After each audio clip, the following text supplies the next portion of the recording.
Magandang umaga po. Ang aking sanaysay at pinamagatang, ang aking pinakahangaang tao sa mundo, sina nanay at tatay. Ang aking mga magulang, sina nanay at tatay. Pangingisda ang trabaho ng aking tatay at pagtitinda naman ng kakanin ang trabaho ng aking nanay. Hindi maikakaila ang hirap ng buhay. Subalit, sa pamamagitan ng kanilang pagsusumikap, aming nalalampasan ang mga hamon sa buhay. Ang aking mga magulang ay higit pa sa mga magulang. Sila ang aking mga bayani, ang aking inspirasyon. Sila ang haligi ng aking buhay. Ang kanilang walang sawang pagmamahal at sakripisyo ay nagsisilbing liwanag sa akin sa gitna ng mga hamon sa buhay. Sila ang nagsisilbing gabay na nagudyok sa akin na maging isang mas mabuting tao at may respeto sa kapwa. Ang kanilang sakripisyo ay nagpapakita ng kanilang lakas ng loob, pagtitiis at walang kapantay na pagmamahal ng isang magulang.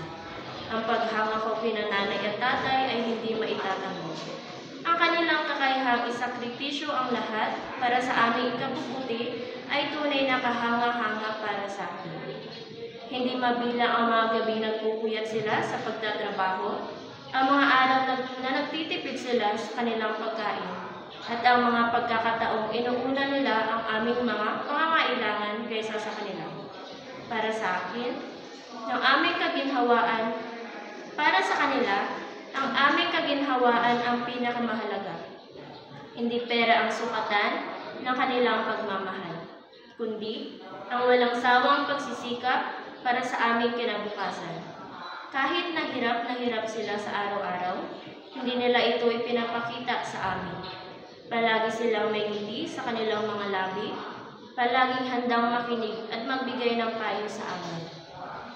Ang kanilang lakas ng loob ay isang inspirasyon, isang patunay na kahit gaano pakahirap ang buhay, may kakayahan tayong bumangon at harapin ang mga hamon sa buhay. Ang kanilang mga ngiti ay nagbibigay sa amin ng lakas at pag-asa. Maihahalin tulad ito sa isang maliwanag na bituin sa madilim na kalangitan. Higit pa sa material na bagay ang binibigay nila sa amin. Inuuna nila ang aming edukasyon.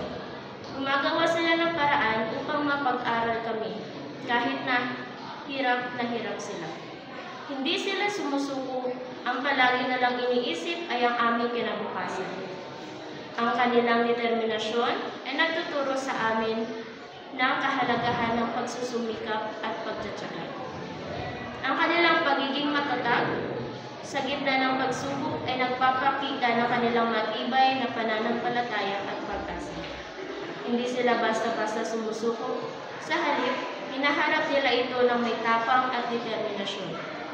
Ang kanilang lakas ay nagsisilbing inspirasyon, hindi lamang sa akin, kundi sa lahat na nakakakilala sa kanila.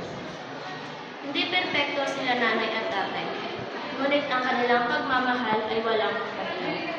Sila ang aking inspirasyon upang maging isang mabuting tao, isang taong handang magbigay at magsakripisyo para sa iba. Ang kanilang buhay ay isang aral sa pagtitiyaga, pagmamahal at pag-asa. Isang aral na dapat nating itatak sa ating puso at isabuhay sa ating pang-araw-araw.